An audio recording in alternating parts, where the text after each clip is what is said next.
भावना Tripathi. Bulletin की शुरुआत करेंगे बड़ी खबर के साथ, जहां केंद्र सरकार ने उत्तराखंड को बड़ी सौगात दी है। 2355 करोड़ रुपए से ज्यादा की मंजूरी केंद्र सरकार की ओर से दी गई है।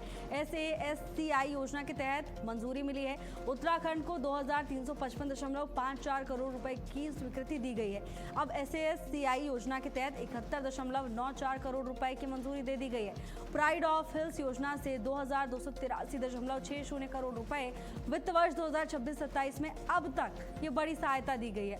केंद्र से विकास कार्यों को अब नई गति मिलने वाली है। सीएम पुष्कर सिंह धामी ने केंद्र सरकार का आभार व्यक्त किया। पीएम मोदी के नेतृत्व में सहयोग मिल रहा है। तो देखिए, केंद्र की ओर से ये बड़ा तोहफा प्रदेश सरकार को दिया गया है और ऐसे में उत्तराखंड के मुख्यमंत्री पुष्कर सिंह धामी ने केंद्र सरकार का आभार जताया। उन्होंने कहा कि प्रधानमंत्री नरेंद्र मोदी के नेतृत्व में सहयोग मिल रहा है, जो प्रदेश की विकास की गति को आगे बढ़ा रहा है।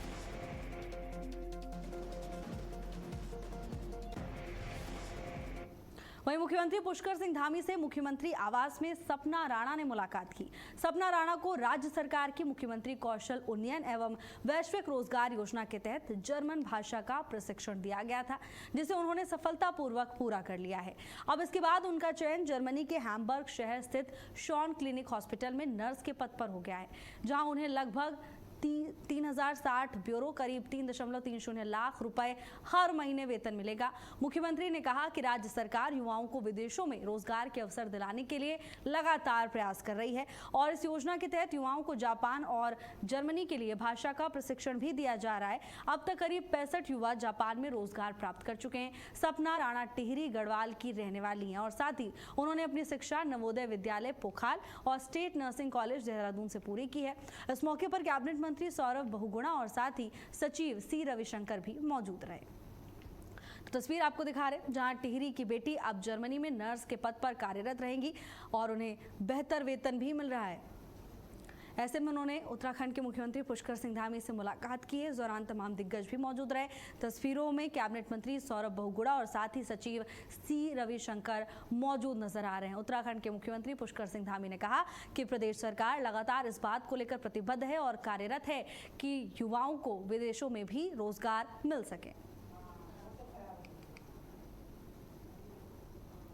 और वहीं कांग्रेस पार्टी ने नीट पेपर लीक मामले को लेकर केंद्र सरकार पर गंभीर सवाल खड़े कर दिए हैं। महानगर अध्यक्ष जसविंदर सिंह गोगी ने प्रेस कॉन्फ्रेंस की, कहा कि पेपर लीक जैसी घटनाओं से सिर्फ परीक्षा व्यवस्था ही नहीं बिगड़ती, बल्कि लाखों छात्रों और उनके परिवारों के भविष्य पर भी असर पड़ता है। उन्होंने कहा कि नकल माफिया और भ्रष्टाचार की वजह से मेहनती छात्रों के साथ अन्याय हो रहा है। गोगी ने केंद्रीय शिक्षा मंत्री धर्मेंद्र प्रधान से इस्तीफे की भी मांग की। उन्होंने बताया कि कांग्रेस छात्र गूंज अभियान के तहत 26 जून को राष्ट्रपति को ज्ञापन सौंपेंगी, जिसमें इस मामले में सख्त कार्रवाई और न्याय की मांग की जाएगी। उन्होंने ये भी कहा कि जब तक छात्रों को इंसाफ नहीं मिलता तब तक पार्टी का आंदोलन लगातार ऐसे ही जारी रहेगा। तो देखिए, नीट पेपर लीक मामले को लेकर कांग्रेस लगातार हमलावर नजर आ रही है और केंद्र सरकार को घेरा है। उन्होंने कहा कि पेपर लीक से छात्रों के भविष्य पर संकट गहराता है। धर्मेंद्र प्रधान के इस्तीफे की मांग की है कांग्रेस ने। साथ ही ये भी कहा कि जब तक इंसाफ छात्रों को नहीं मिलेगा तब तक पार्टी का आंदोलन ऐसे ही जारी रहेगा और केंद्र सरकार पर जमकर निशाना साधते हुए कांग्रेस नजर आई। अभियान के तहत 26 जून को राष्ट्रपति को पार्टी कांग्रेस ज्ञापन भी सौंपेगी, जिसमें इस पूरे मामले में अब सख्त कार्रवाई और न्याय की मांग की जाएगी। साफ चेतावनी दी है कि अगर जल्द से जल्द छात्रों को इंसाफ नहीं मिला तो पार्टी उग्र आंदोलन करेगी और व्यापक तौर पर इस आंदोलन को आगे बढ़ाया जाएगा। तो जब से नीट पेपर लीक की खबरें सामने आई, उसके बाद लगातार विपक्ष सरकार को घेरता हुआ नजर आ रहा है। उत्तराखंड से भी ऐसी ही तस्वीरें सामने आ रही हैं।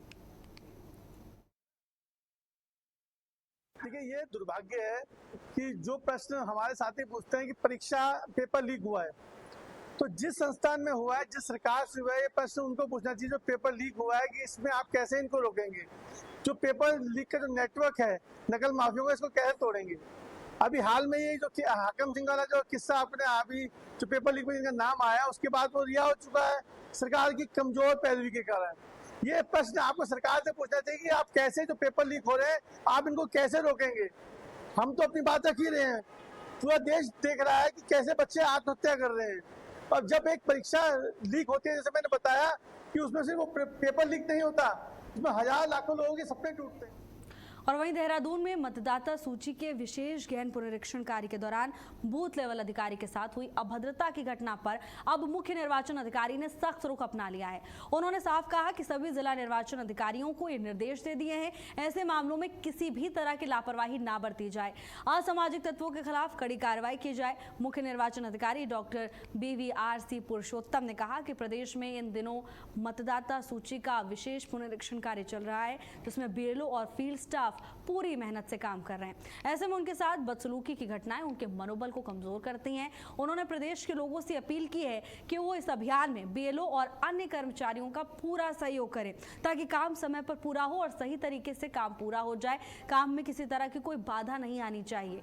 तो ये मामला तूल पकड़ता जा रहा है लगातार। हालांकि अब इस पूरे मामले को लेकर मुख्य निर्वाचन अधिकारी पूरी तरह से सख्त नजर आ रहे हैं। उन्होंने साफ कहा है कि ऐसे मामलों में लापरवाही ना बरती जाए, क्योंकि ऐसी घटनाएं BLO के मनोबल को कमजोर करती हैं और ये काम में बाधा बन सकती हैं।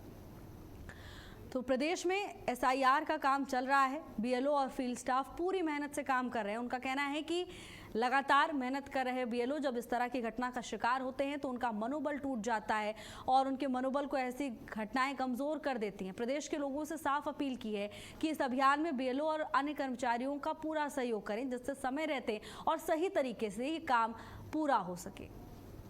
तो SIR को लेकर जहां प्रदेश में व्यापक तौर पर अभियान चल रहा है, तो वहीं दूसरी तरफ BLO से अभद्रता का ये मामला तूल पकड़ता जा रहा है। और वहीं अब खबर हरिद्वार से है, जहां स्नान पर्व से पहले नगर निगम का बड़ा एक्शन देखने को मिला है। नगर निगम का अतिक्रमण पर एक बार फिर से पीला पंजा चला है। नगर आयुक्त नंदन कुमार के नेतृत्व में अभियान तेज है। सड़क सार्वजनिक स्थानों से हटाया गया है अतिक्रमण। तो अतिक्रमण के खिलाफ ये बड़ा एक्शन, नगर निगम की ओर से बड़ी कार्रवाई की गई। नगर आयुक्त नंदन कुमार के नेतृत्व में व्यापक अभियान चलाया जा रहा है। साफ तौर पर अतिक्रमणकारियों को ये चेतावनी दी है प्रशासन ने कि किसी भी तरह की अवैध गतिविधि बर्दाश्त नहीं की जाएगी और इसी सिलसिले में सड़क और सार्वजनिक स्थानों से अतिक्रमण हटाया गया है। कब्जा मुक्त कराया गया इन क्षेत्रों को, जहां पर अतिक्रमणकारियों में इस कार्रवाई के बाद हड़कंप मच गया। नगर निगम ने एक बार फिर अतिक्रमण पर पीला पंजा चलाया। नगर आयुक्त नंदन कुमार के नेतृत्व में अभियान चला। स्नान पर्व से पहले नगर निगम पूरी तरह से अलर्ट और एक्टिव मोड में नजर आ रहा है। अतिक्रमण के चलते कई बार लोगों को परेशानी होती है, यातायात व्यवस्था प्रभावित हो जाती है, घंटों लोगों को जाम में फंसे रहना पड़ता है। लेकिन अब प्रशासन पहले से अलर्ट नजर आ रहा है, कहीं ऐसा ना हो कि भारी संख्या में श्रद्धालु स्नान पर्व के लिए पहुंचे और यहाँ पर उन्हें किसी भी तरह की समस्या हो।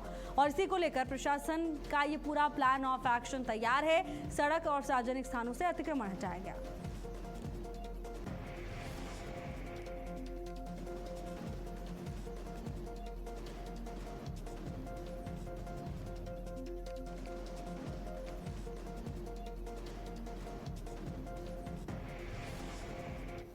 और वहीं देहरादून में मुख्य सचिव आनंद बर्धन की अध्यक्षता में सचिवालय में एक समीक्षा बैठक आयोजित हुई।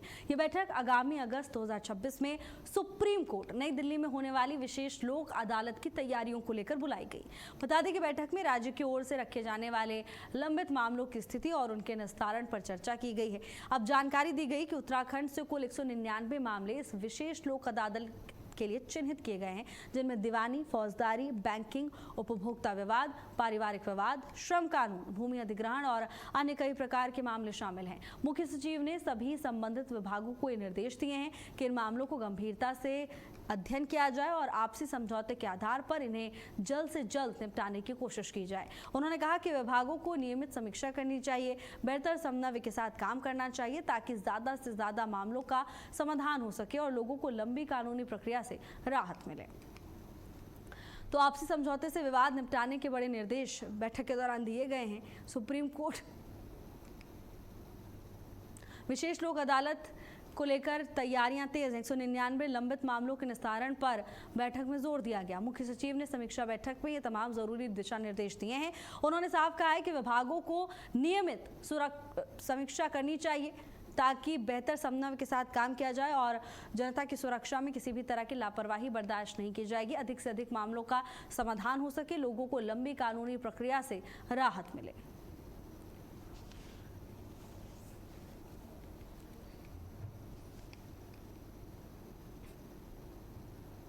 वहीं हरिद्वार नगर निगम को बम से उड़ाने की धमकी मिली। धमकी भरा ईमेल मिलने के बाद पुलिस प्रशासन पूरी तरह से अलर्ट मोड पर आ गया। मामले की जानकारी मिलते ही वरिष्ठ पुलिस अधीक्षक नवनीत सिंह भुल्लर ने बम डिस्पोजल स्क्वाड टीम को मौके पर भेजकर जांच कराई। साथ ही शहर के संवेदनशील स्थानों पर चेकिंग अभियान भी चलाया गया। हर की पौड़ी, ऋषिकुल मैदान स्थित रजिस्ट्रेशन काउंटर, प्रमुख मंदिरों और अन्य महत्वपूर्ण जगहों की सुरक्षा बढ़ा दी गई है। पुलिस ने इस मामले की जांच के लिए साइबर सेल को भी सक्रिय कर दिया है, जो ईमेल भेजने वाले व्यक्ति की पहचान के लिए आईपी एड्रेस और अन्य डिजिटल जानकारी जुटा रही है। पुलिस का कहना है कि जल्द ही आरोपी का पता लगाकर मामले का खुलासा किया जाएगा। तो देखिए, प्रशासन की ओर से अब इस पूरे मामले को लेकर कार्रवाई तेज है। फायर एनओसी के बिना ही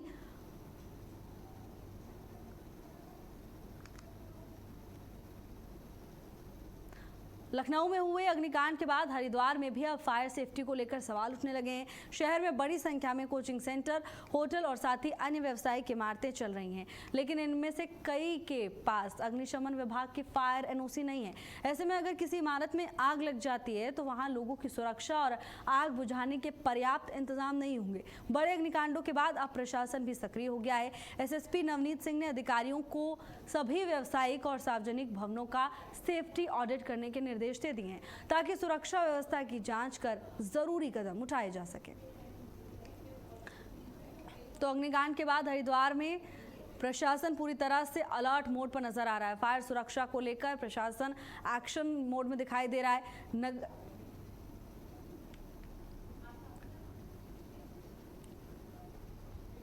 फायर एनओसी के बिना कई होटल संचालित हो रहे हैं और ऐसे में अब प्रशासन की ओर से बड़ी कार्रवाई की जा रही है। अग्निकांड के बाद हरिद्वार में सेफ्टी ऑडिट के बड़े आदेश दिए जा चुके हैं। जिस तरह से लखनऊ से भयावह तस्वीरें सामने आई, दर्दनाक हादसे की खबर से पूरा देश दहल गया। हालांकि उत्तराखंड में अब प्रशासन पहले से ही सक्रिय नजर आ रहा है। जिस तरह की तस्वीरें लखनऊ में देखने को मिली, ऐसी कोई खबर अब कहीं और दूसरे क्षेत्र से सामने ना आए, इसको लेकर व्यापक अभियान चलाया जा रहा है। अग्निकांड के बाद हरिद्वार में सुरक्षा ऑडिट तेज है।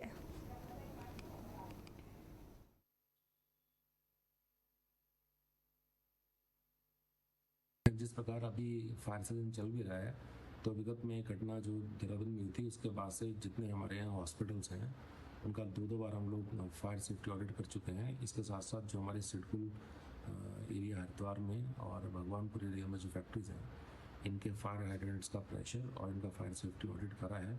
और फायर सेफ्टी ऑडिट में जो कमियाँ आई गई हैं, जो परिलक्षित हुई हैं, उसके बारे में इनको निर्देश दिया गया है कि तत्काल उनको दूर कर लें।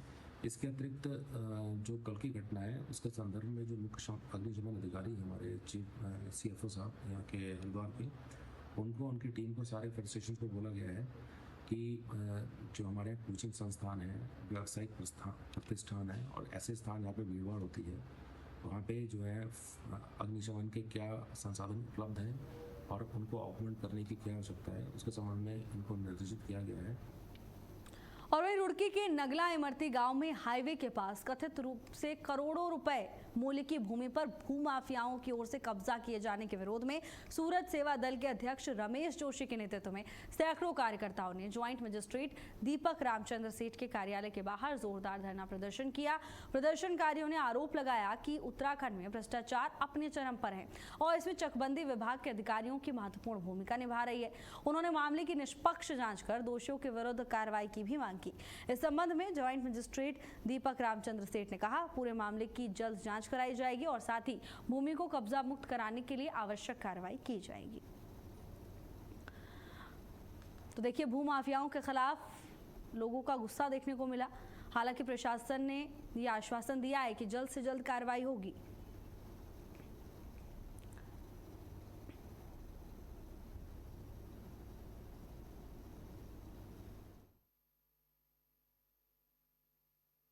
में चकबंदी की प्रक्रिया चल रही है, उसमें एक पैमाइश का डेट दिया गया था।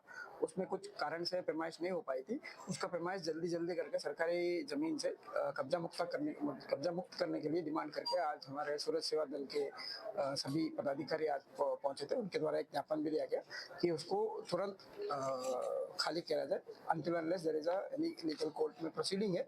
स्टे होगा तो अलग बात है, नहीं होगा तो उसको कानूनात्मक कार्रवाई किया जाए।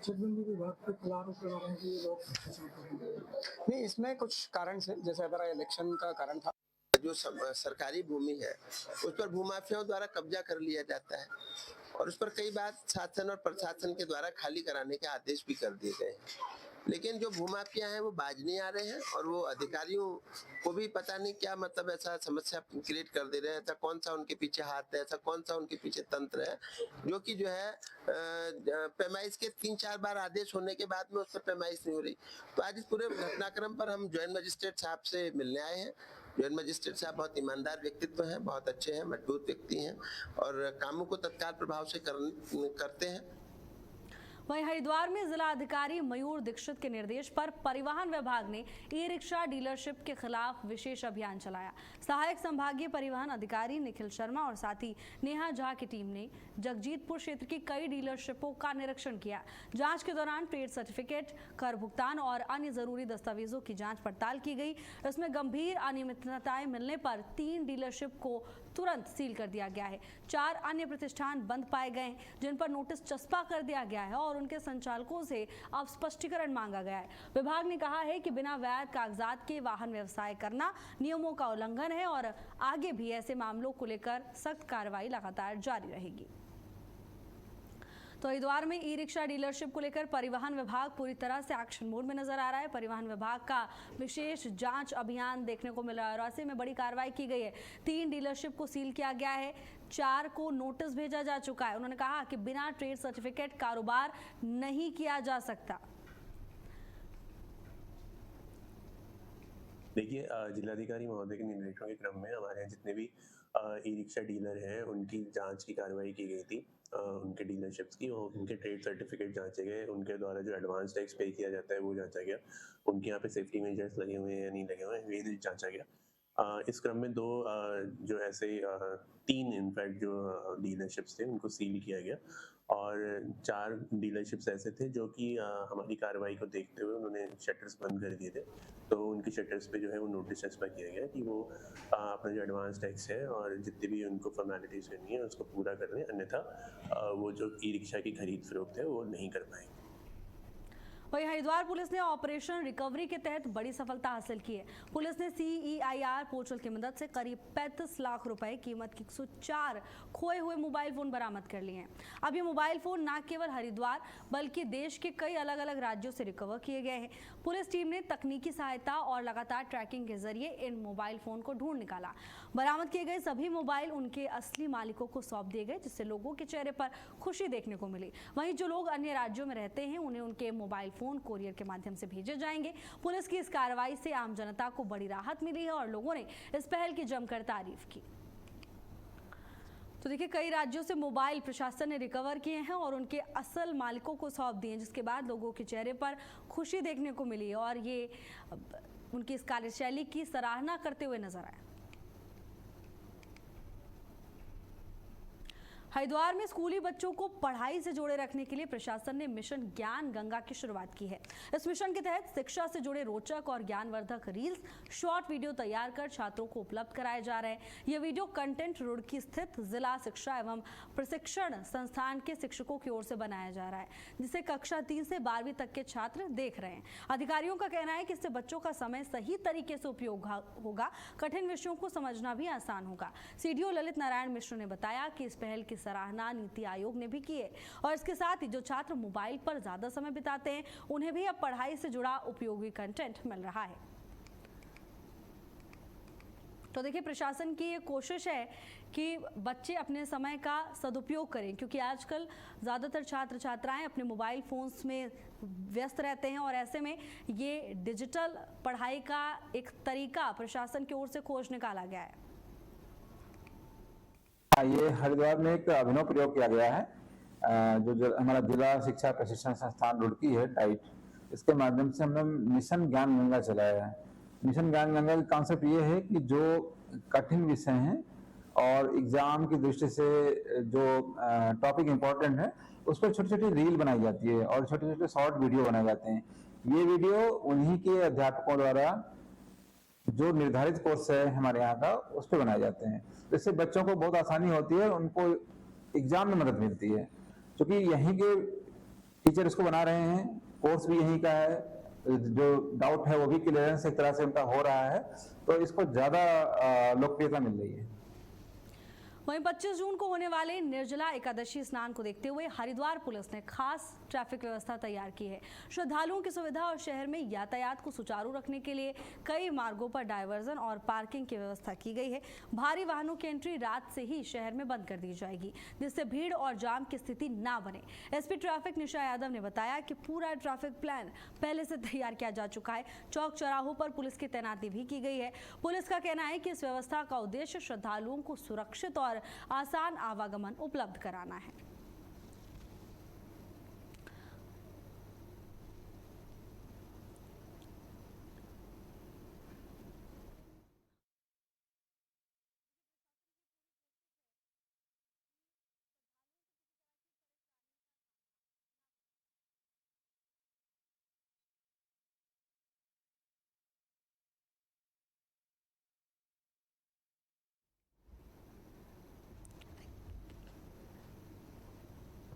एसपी ट्रैफिक ने ट्रैफिक प्लान जारी किया है और रात से ही वाहनों का आवागमन मॉनिटर किया जाएगा प्रशासन की ओर से, जिससे श्रद्धालुओं को ज़्यादा परेशानी ना हो और प्रशासन भी पूरी स्थिति पर नज़र बनाए हुए 25 जून को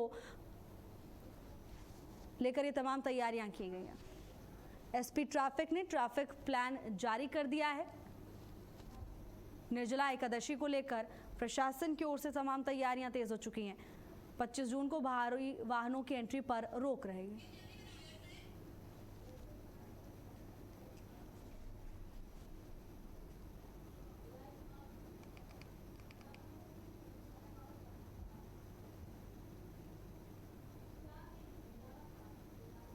और वहीं वायरल वीडियो को लेकर पंजाब के मुख्यमंत्री भगवंत सिंह मान कुछ कह रहे हैं, सुनिए।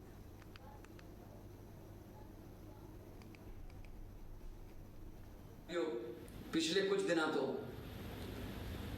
एक बड़ी घटिया राजनीति के हथकंडे तहत मेरिया फर्जी वीडियो जड़ियां ने रिलीज की जा रही। जदों किसी होर पासे इन्हां दा बस नहीं चलता तो फिर ये धर्म वाले पासों मैनू बदनाम करने की कोशिश कर रहे हैं। पिछले दिन ही जिहड़ी वीडियो जिहदे विच ना मेरी शरीरक बनतर उस बंदे नाल मिलती है, ना मेरा कद काठ मिलता है, ना मेरे तुरन का अंदाज या मेरे खड़न का अंदाज मिलता है, वो वीडियो नूं वायरल करके मैनू दोषी करार दिता गया। पर संगतां ने वो वीडियो देखी, पूरी दुनिया के लोगों वालों मैनू सैकड़े फोन भी आए, वीडियो मैसेज भी आए कि जी सानू तो जमा शरेआम पता लग रहा है कि वीडियो नकली है। उस तो बाद असी ने भी फोरेंसिक लैब तो जांच कराई। हुण वो फोरेंसिक लैब के जिन्ने भी मालक ने उन्हां ते बीजेपी ने हमला करता, क्योंकि अकाली बीजेपी कांग्रेसी तिन्ने इकट्ठे हो गए पंजाब च। कहते यार हुण इदां करते हैं, ये वीडियो वाला मामला तो आपां नूं उल्टा पैंदा जांदा है, ये तो आपां ही नकली वीडियो जारी कर बैठे, लोग तो आपां नूं लांभे देण लग गए, लोग तो अपने ते ही कमेंट करन लग गए कि तुसीं ये नकली वीडियो बना के इन्नी घटिया राजनीति कर रहे हो। तो उन्होंने उन्होंने लैबां के मालकां नूं FIR का डर दे के, टॉर्चर करके या डरावा दे के ये कहने की कोशिश कर रहे हैं कि ये कह दो कि असीं इन्ने पैसे लए सी, असीं तां रिपोर्ट फर्जी बना दी। अच्छा, जिहड़ी लैब चों असीं कराया वो फर्जी, जिहड़ी लैब चों इन्होंने कराया वो असली। संगत नूं सारा पता है कि कौन असली ते कौन नकली। ये मैं नानकलेवा संगत ते छड्डदा। असल दे विच ना तो इन्हां तो राजनीतिक तौर पे ना। तो पंजाब के मुख्यमंत्री भगवंत मान को सुन रहे थे आप, जहां उन्होंने वायरल वीडियो को नकली करार दिया। कहा यह विरोधियों का घटिया सियासी हथकंडा है।